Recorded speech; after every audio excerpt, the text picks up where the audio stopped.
સૌરાષ્ટ્રની ધરતીમાં એક એવા મહારાજ થઈ ગયા છે જેણે જે વસ્તુ ભેગી કરી છે ને એ તો આખી દુનિયામાં બીજે ક્યાંય છે જ નહીં. જેમાં રોલ્સ રોયલ્સ હોય, 1907ની સૌથી જૂની કાર હોય, તે પછી મર્સિડીઝની મેકલેન.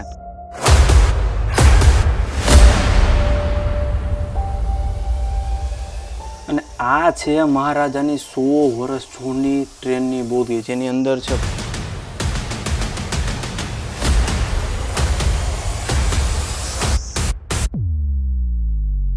જો તમે રાજકોટ કે જુનાગઢ જાઓ છો તો અહીંયા વચ્ચે આવે છે ધ સ્ટેટ ઓફ ગોંડલ. અહીંયાના મહારાજાએ જે મહેલ બનાવેલા છે એની તો વાત કરીએ તો અહીંયા છે નવલખા મહેલ, રિવરસાઇડ પેલેસ, અને આપણે જે જોવા જવાના છે એ છે ઓર્ચર્ડ પેલેસ. તો કાઉન્ટર ઉપરથી ટિકિટ મેળવીને આપણે પહેલા પહોંચી ગયા royal vintage classic car collection.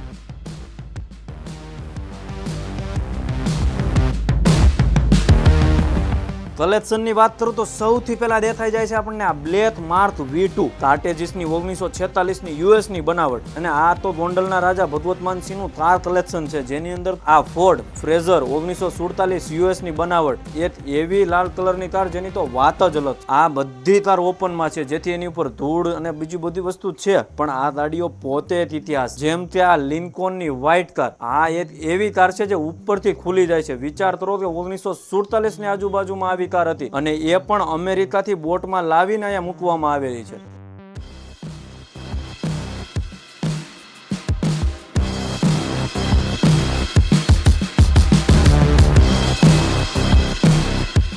Total તો અહીંયા 36 જેટલી ગાડી છે. તમે આ બધી ગાડીઓ તો મૂવીમાં જોઈ હશે, પણ જે આ રાજાનું કલેક્શન છે તે તમે એકવાર જોશો તો તમને કંઈક અલગ જ લાગશે. પણ એનાથી પણ એક મોટી વસ્તુ અહીંયા છે, એ છે ટ્રેનની બોગી, જેની અંદર એક મહેલમાં રહેલી તમામ સુવિધા ટ્રેનની બોગીની અંદર ગોઠવવામાં આવેલી છે, અને એ આપણે આગળ વિડીયોમાં જોવાના જ છીએ. અને અહીંયા જ છે આ કાચમાં રાખેલી રોલ્સ રોયલ્સની કાર. આ 1973ની યુકેમાંથી બનાવીને અહીંયા લાવવામાં આવી હતી. આ કારને કાચમાં રાખવાનું કારણ એવું છે કે જે બીજી કારો અત્યારે બહાર પડી છે એની જેમ આ કારને કઈ વસ્તુ ન થાય. અને આ છે મર્સિડીઝની 7 સીટર 1935ની જર્મનીની કાર.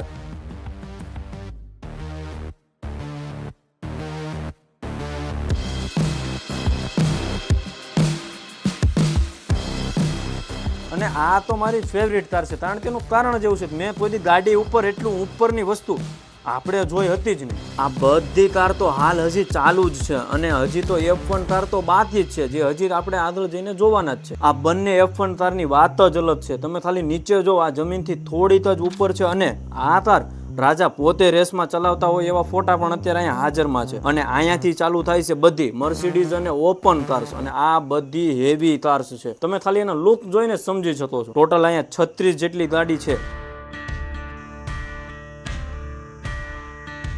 અને આ છે મહારાજાની 100 વર્ષ જૂની ટ્રેનની બોગી, જેની અંદર છે પર્સનલ રસોડું.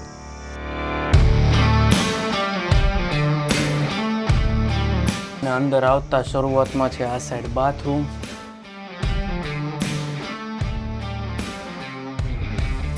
અને અંદર આવવાની સાથોસાથ ચાલુ થઈ જાય છે ડાઇનિંગ એરિયા. જેમ કહી શકાય કે ટ્રેનની અંદર જ એક એવો હોલ છે જ્યાં પબ્લિક બેસી શકે.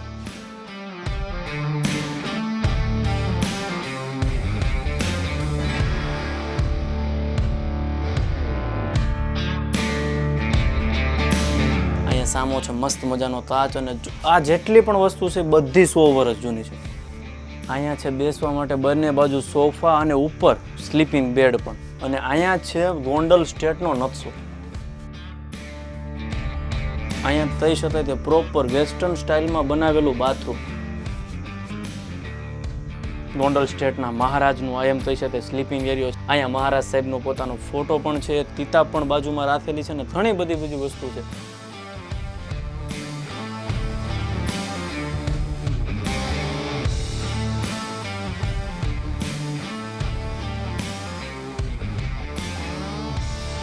લાવડામાંથી બનાવેલી ટ્રેનની આ બોગીને અત્યારના સમયમાં રેલ સલૂન તરીકે ઓળખાય છે. અને આ છે મહારાજ સાહેબનો બીજો કોચ. આની અંદર સેમ જ વસ્તુ છે, પણ આની અંદર જે સ્ટ્રક્ચર અને જે લાકડું યુઝ કરવામાં આવ્યું છે કંઈક નવું જ છે.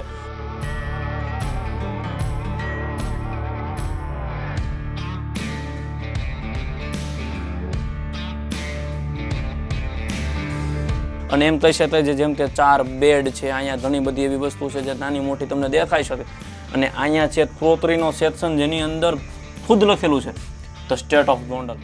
આ બોગીની અંદર એક પર્સનલ રસોડું પણ છે અને એ જે તમને દેખાઈ રહ્યું છે.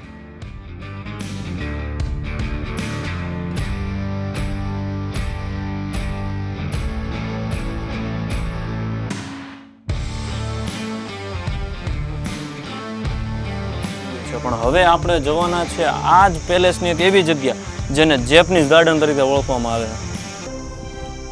આ છે અહીંનું ફેમસ જેપનીઝ ગાર્ડન.